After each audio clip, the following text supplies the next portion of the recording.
Plus de 16 000 personnes vivent de l'apiculture au Burkina. L'abeille est pourtant menacée du fait de l'action de l'homme. Le 20 mai est consacré Journée de l'abeille, une façon d'attirer l'attention de l'opinion sur la protection et la sauvegarde de cet insecte. Célébration de cette journée par le Burkina à suivre dans cette édition. Plus de 12 millions d'hectares de terres perdus chaque année à travers le monde. Le 3e symposium qui a refermé ses portes s'est voulu une tribune pour insister sur l'urgence d'adopter l'agroécologie pour une gestion durable des terres en Afrique. Recommandations à suivre dans cette édition. Et dans cette édition, une société de plus pour promouvoir le logement décent au Burkina. La société de coopérative simplifiée de l'habitat de Noguin entend faciliter l'accès à des logements décents et à moindre coût. Vous entendrez les premiers responsables de cette nouvelle société dans cette édition. Voilà pour les titres. Madame, Monsieur, bonjour. Avant de développer ces titres, direction Kossiam. Le président du FASO s'est entretenu ce matin avec une délégation de l'Union des associations des parents d'élèves. Les échanges ont porté sur la crise qui secoue le système éducatif burkinabé. Le président de l'Union, désormais président de l'International des parents d'élèves, a par ailleurs fait le point au chef de l'État de son investiture qui aura lieu le 28 mai prochain. Moussa Ouedraogo et Abdelaziz Yadjoubo. Le climat très agité ces derniers jours en milieu scolaire du fait des réformes envisagées par le gouvernement aux examens du BEPC et du baccalauréat contraint l'Union nationale des parents d'élèves à donner de la voix, cette fois-ci depuis Kossiam. Vivant la situation avec écœurement, les responsables de l'Union condamnent les violences perpétrées par certains élèves et plaident auprès du président du FASO pour qu'une solution concertée soit trouvée. Et ce que nous lui avons dit, c'est que nous suivons avec beaucoup d'attention, mais aussi avec un grand intérêt, ces nouvelles réformes. Il s'agit en réalité d'un décret présidentiel que lui-même a pris lorsqu'il a été donc réélu à la magistrature suprême, faisant donc cet arrimage-là avec le MENA-PLN pour être en parfaite harmonie avec donc les textes de l'Union économique et monétaire ouest-africaine, l'UEMOA. Le chef de l'État avec qui nous avons échangé nous a fait comprendre que, en réalité, ce qui se passe ne se justifie pas. Cela ne se justifie pas en ce sens que la session 2021 en cours, en réalité, il n'y aura aucune modification. La position de l'UNAPSB est on ne peut plus claire. Tout ce qui se passe à l'heure actuelle ne se justifie pas. Les violences n'ont jamais apporté une solution à un problème. Porté à la tête de l'International des parents d'élèves en mars dernier à Dakar, le président de l'Union des associations des parents d'élèves du Burkina a briefé le président du FASO sur les activités entrant dans le cadre de son investiture qui aura lieu le 28 mai prochain à Ouagadougou. Aubaine pour l'Union des associations des parents d'élèves d'appeler de tous leurs vœux tous les acteurs concernés par la crise à s'investir pour un retour à la normale dans les écoles. Volons au secours des abeilles, reconstruire un mieux pour les abeilles. C'est sous ce thème que le Burkina célèbre en différé ce 21 mai la journée dédiée aux abeilles. C'est une journée instituée par les Nations Unies pour attirer l'attention de l'opinion sur l'urgence de protéger les abeilles. Compte rendu de la célébration avec Jean-Eudes Bayala et Isia Kanana. L'abeille sous les feux de la rampe. C'est une journée initiée par les Nations Unies pour susciter une prise de conscience de l'importance de l'abeille dans la sauvegarde de l'environnement. C'est un élément essentiel dans la sécurité alimentaire, la nutrition et la biodiversité. Insecte pollinisateur, l'espèce est aujourd'hui fortement menacée du fait des actions anthropiques. C'est l'utilisation abusive des pesticides et des herbicides. Et vous savez que dans les villages, on pulvérise, on utilise beaucoup d'herbicides. Et ça, c'est une menace très importante pour notre abeille, car elles disparaissent. On a des zones où la présence d'abeilles se raréfie. Donc aujourd'hui, toutes les initiatives, c'est d'interpeller les acteurs dans le milieu agricole à une utilisation plus contrôlée de ces pesticides et naturellement à développer d'autres initiatives. Tels que l'élevage des rennes et ainsi de suite. Au Burkina Faso, plus de 16 000 personnes vivent de l'apiculture. Une filière qui génère des revenus annuels estimés à plus de 3 milliards de francs CFA. Le gouvernement, depuis pratiquement plus de 5 ans, a perçu l'importance en tout cas de cette filière en créant ce qu'on appelle le secrétariat technique à l'apiculture. Et ce secrétariat technique à l'apiculture est chargé de mettre en œuvre la politique du Burkina et de suivre, en tout cas de coordonner toutes les actions en matière de production de miel, en matière d'apiculture au Burkina Faso. Volant au secours des abeilles, reconstruire en mieux pour les abeilles. C'est le thème de cette journée mondiale. Une journée marquée par une campagne de sensibilisation, une conférence publique et cette exposition des produits de la ruche. Le Burkina renforce ses actions en faveur du climat dans le cadre de sa contribution déterminée au niveau national, en abrégé CND. La CND, qui est en phase de révision, fait l'objet d'un atelier de validation à Ouagadougou. Dans sa nouvelle stratégie, le Burkina fait le choix d'une approche sectorielle afin d'atteindre les objectifs des accords de Paris sur le climat au niveau national. Pour David Bambara et Vincent Tchandrebego. Le Burkina Faso révise sa CDN, sa contribution déterminée au niveau national. À cet atelier, des représentants de plusieurs départements ministériels sont réunis pour passer en revue des rapports d'études sur les actions futures pour que le pays se conforme et réponde davantage aux principes des accords de Paris sur le climat. Pour sa contribution déterminée au niveau national, le Burkina Faso opte pour une approche sectorielle. C'est un document qui doit traduire les efforts de notre pays en termes d'atténuation et en termes d'adaptation au changement climatique.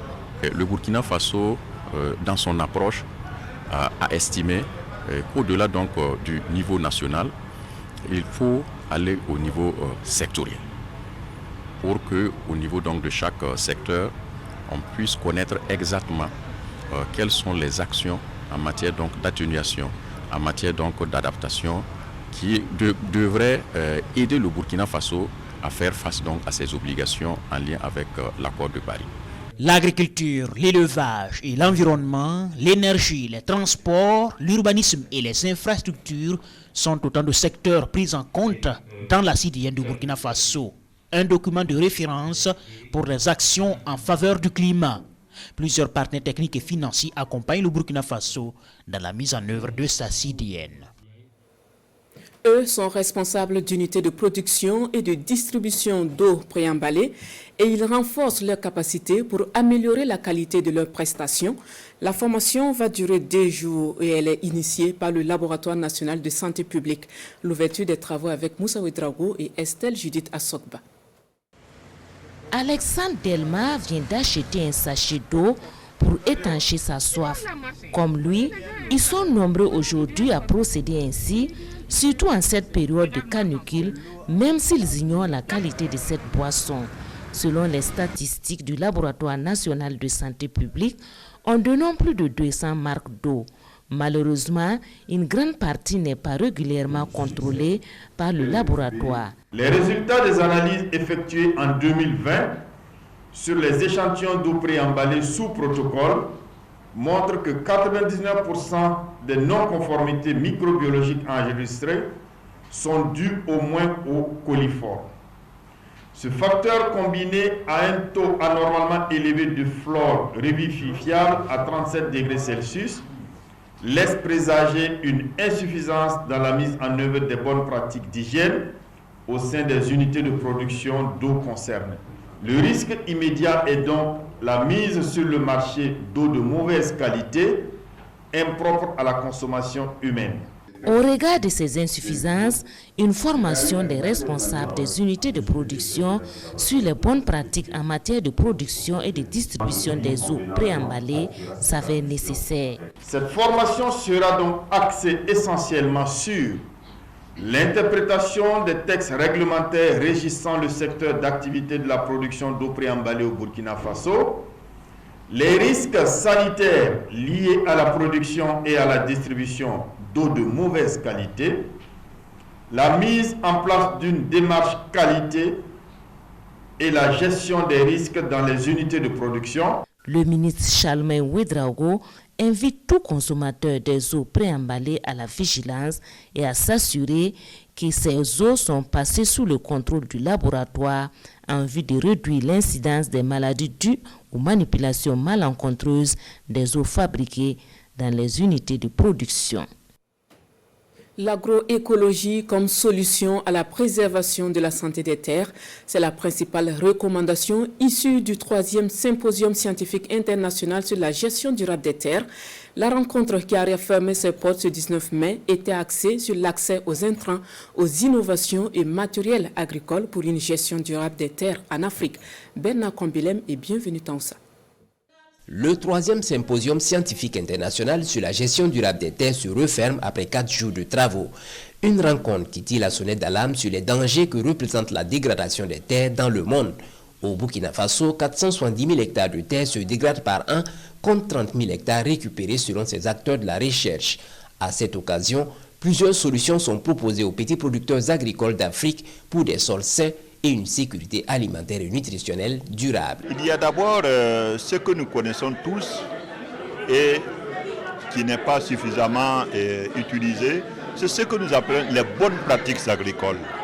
Elles sont nombreuses, mais au Burkina Faso, par exemple, on peut citer la fumure organique, il y a le zaï, il y a les cordons pierreux, ainsi de suite. Le symposium a également recommandé des bonnes pratiques comme l'agroécologie. Parce qu'à l'heure actuelle, nous sommes tous lancés sur ce qu'on appelle l'agriculture conventionnelle, alors que l'agriculture conventionnelle va bientôt atteindre ses limites. C'est l'agroécologie qui va permettre à nos pays de pouvoir réaliser une sécurité alimentaire et nutritionnelle durable. Et pour ces acteurs issus d'une dizaine de pays d'Afrique, l'atteinte de la neutralité en matière de la dégradation des terres et de la sécurité alimentaire et nutritionnelle durable impose une synergie entre les États. Ce symposium recommande donc la mise en place de plateformes régionales pour assurer la veille, la gestion et la fourniture de données et d'informations, le développement de partenariats et la mobilisation de ressources. Une terre en bonne santé fournira de bons rendements au grand bonheur des acteurs du domaine, comme ceux de la filière sésame qui a enregistré plus de 52 000 tonnes de sésame commercialisées la saison écoulée. Les responsables de la filière et ceux du projet Sésame sont en session depuis hier à Ouagadougou pour un atelier bilan des projets Sésame 2020-2021. C'est un compte rendu de Konson Koulibaly et Moumouni Soubega. Pour la campagne de commercialisation 2020-2021, près de 52 300 tonnes de sésame ont été écoulées rien que dans les 3 régions d'intervention du projet Sésame, à savoir les Cascades, l'Est et les Hauts-Bassins, ce qui représente près de 27 milliards de francs CFA de chiffre d'affaires. Une performance jamais égalée selon le projet Sésame. Nous avons reçu des retours au niveau des achats internationaux comme quoi que d'un point de vue variété, le sésame de Burkina devient de plus en plus blanc. Et ce qui est extraordinaire, ce qui est vraiment quelque chose d'exceptionnel et très important. Parce que tant qu'on était resté sur le sésame bigarré, le Burkina avait du mal à se positionner sur le marché international. Et selon la balance commerciale de 2020, les exportations du sésame ont rapporté au Burkina plus de 360 milliards de francs CFA entre 2015 et 2019, ce qui fait du sésame une des filières porteuses les plus dynamiques. Il y a d'abord le défi de la transformation. Encore aussi, il y a le défi aussi intersaisonnier, c'est-à-dire comment travailler à avoir plus de produits résistants par rapport aux insectes, tout ça. Donc il y a toute cette question-là qui doit être améliorée. Et également aussi, il y a un autre défi qui est le financement de la filière. L'atelier bilan de capitalisation de la commercialisation groupée du sésame des coopératives bénéficiaires du projet Sésame campagne 2020-2021 vise à faire le point des résultats atteints par la campagne.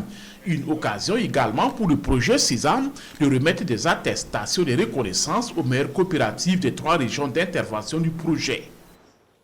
Cap à présent sur le Sénégal pour retrouver la délégation du ministère de la Communication. Au 4e jour de leur visite de travail, plusieurs activités ont meublé leur agenda. En bonne place, des visites dans 2 médias privés. Le point complet avec notre envoyé spécial à Dakar, Sanoua Christiane Koulibaly. Il est 12h moins quand nous faisons notre entrée dans les locaux de la 2STV, la doyenne de la télévision privée sénégalaise. En direct sur les antennes, le 11-13, une émission de jeunes avec un animateur bien en phase avec son public.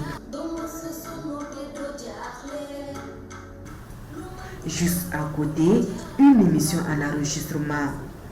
Là, un autre plateau. La 2STV Studio, c'est plus de 3300 mètres carrés avec plus de 150 employés. Nous avons découvert avec plaisir un grand groupe de presse privée, on va dire, qui fait de la radio, de la télévision, qui fait de la production, de la post-production et qui diffuse des programmes véritablement très intéressants, parce que j'ai cru comprendre que c'est une chaîne de télévision notamment qui est très suivie. Et là on a vu que c'est une entreprise qui s'est construite et qui se projette également dans le futur à travers la modernisation d'un certain nombre d'équipements, à travers sa vision, à travers la conquête même de l'espace sous-régional. Et le groupe de médias se donne les moyens de sa politique. La preuve en image sur cet autre site. Du matériel de production à la pointe de la technologie avec comme star du parc ce camion. Un camion de retransmission en direct qui a servi à la Coupe du Monde Brésil 2014, racheté juste après la Coupe par le patron de la presse. 2STV est résolument tourné vers la production. Les télévisions ne sont jamais rentables parce que la première, c'est qu'on dépense de l'argent. Nous ne sommes pas, en tant que privés, subventionnés, encore épaulés par les États. Mais on nous considère quand même que du service public. Nous passons toute notre vie à faire du service public. Ce qui fait vivre l'entreprise, c'est qu'on fait de la production indépendante. Nous ne perdons pas de l'argent, nous ne gagnons pas de l'argent, mais nous n'en perdons pas.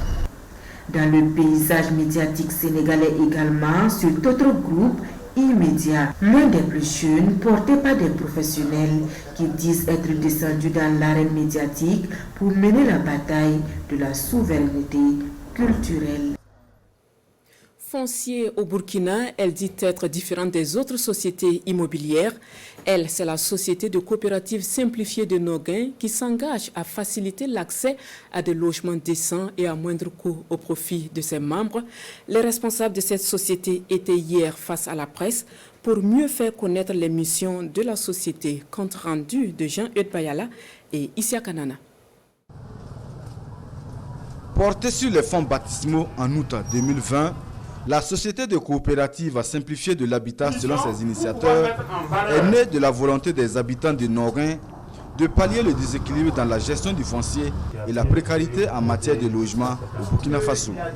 Elle se fixe pour ambition de faciliter non seulement l'accès au logement à ses membres, et surtout d'améliorer leurs conditions de vie. Une coopérative qui se présente à la presse ce matin. Son objectif principal vise à fournir à ses membres des parcelles à usage d'habitation et de logement à titre de location-vente, de location simple, de résidence principale ou acquisition directe. La coopérative, selon ses responsables, entend surtout accompagner l'État dans la sécurisation foncière et la mise en œuvre de sa politique de logement. Face aux hommes des médias, Aruna Ouedraogo et ses camarades saluent donc la suspension du traitement des dossiers de promotion immobilière par le ministère de l'Habitat. Et nous savons que tout ce qui va se décider sera au profit de la population. Et comme nous souscrivons dans l'accompagnement de l'État, suivant la révision des coûts des parcelles, parce que les sociétés immobilières ont la possibilité d'aller eux seuls payer le terrain, faire ce qu'ils veulent dessus et revendre comme ils veulent. Ce n'est pas le cas chez nous à la société complète. Forte de 600 membres, la société de coopérative simplifiée de l'habitat de Noguin est une organisation à caractère socio-économique comprenant des personnes dont l'ambition est de promouvoir l'habitat au Burkina Faso. La souscription à ces principes reste à seule condition d'adhésion. Autre point de l'actualité, le Centre-Nord, région qui enregistre un grand nombre de personnes déplacées internes, dont 180 000 enfants, des enfants qui ont besoin d'avoir accès à l'éducation, à la santé, à la protection sociale. Les 18 et 19 mai à Kaya, les forces vives de la région ont mené la réflexion pour un plein épanouissement des enfants de la région. Amadou Ouedraogo et Yacouba Kwala. Les autorités de la région du Centre-Nord s'engagent à faire de la promotion et la protection des droits de l'enfant leur priorité. Le droit à l'éducation, à la santé, à la protection, à l'eau et à l'assainissement. C'est au regard de cette situation que nous avons initié cet atelier pour faire une évaluation de la situation, relever les goulots d'étranglement qui entravent l'épanouissement des enfants et dégager des perspectives et pour mieux faire en sorte que les enfants puissent vivre au mieux dans notre région. Le Centre Nord enregistre plus de 460 000 personnes déplacées internes, dont environ 180 000 enfants. Ces enfants rencontrent des difficultés dans leur vie quotidienne. Responsables en charge de l'éducation et partenaires louent l'engagement des autorités du Centre Nord. Il faut dire que quand on parle d'enfants, on parle d'éducation. C'est le droit fondamental, on pourrait le dire, de l'enfant. Quand on parle d'enfants, on parle de protection sociale. Donc il est de bon temps que nous puissions venir accompagner cette initiative-là. Pour nous, à l'UNICEF, nous sommes là ce matin pour accompagner la région du Centre-Nord dans ses efforts d'accélération du progrès social en faveur des enfants et des personnes vulnérables. Nous voulons que cette région devienne un modèle. Au terme de l'atelier, les participants ont fait un appel, dénommé Appel de Kaya. Les grandes priorités pour la région sont déterminées. Il s'agit entre autres de déployer plus d'efforts dans les domaines de la santé, de l'éducation et de la protection sociale pour un plein épanouissement des enfants. La visite du ministre de la Réconciliation nationale ivoirienne au Burkina et le grand oral du Premier ministre devant la représentation nationale sont les principaux sujets évoqués dans les parutions du jour. La revue de presse avec Boukari Ouedraogo. Face à la représentation nationale, le Premier ministre Christophe Joseph Marie Dabiré a passé en revue tous les secteurs d'activité. 2020, une année difficile, a reconnu le chef du gouvernement dans Aujourd'hui au Faso. Les attaques terroristes jumelées à la crise du Covid-19 ont entaché les actions du gouvernement, poursuit le journal. C'est le même constat chez les élus du peuple qui, après près d'une heure du grand oral du patron du gouvernement, ont posé des questions relatives aux préoccupations du moment, nous informe Citoyen. Des préoccupations qui ont essentiellement tourné autour des attaques terroristes et sur ce point, l'opposition a demandé au chef du gouvernement de rendre sa démission s'il estime qu'il n'a pas la capacité de contrer le terrorisme. La réponse du Premier ministre ne s'est pas fait attendre. Même s'il reconnaît dans le journal Le Pays que le Burkina n'est pas encore sorti de sa situation de fragilité sécuritaire, sanitaire et socio-économique, il affirme tout de même dans le quotidien de Tassidoya qu'il n'a pas le sentiment d'avoir échoué. Et d'ailleurs, il s'étonne des réactions de certains députés, toute chose qui l'amène à se demander dans le journal Le Quotidien si nous sommes vraiment dans le même Burkina. Du reste, Christophe Marie-Joseph Dabiré précise dans l'Obs qu'il reçoit dans un bon état d'esprit toutes les critiques, même celles qui sont les plus acerbes, car elles permettent d'avancer pour l'intérêt de tous. Autre actualité, la visite du patron de la réconciliation ivoirienne au Burkina Faso. Kwadjo Konan Bertin nous dit dans Sidoya qu'il était impératif pour lui, après le séjour des Zéphérin Diabré en Côte d'Ivoire, de venir s'enquérir de ce qui s'est fait au Burkina en matière de réconciliation. D'ailleurs, il le fallait, selon ses propos dans Le Pays, la réconciliation en Côte d'Ivoire ne peut pas se faire sans tenir compte de ce peuple frère. Et c'est la fin de cette édition de la mi-journée. Merci de l'avoir suivi. À suivre à partir de 14h les informations en langue nationale. Bon après-midi en compagnie des programmes de la RTB.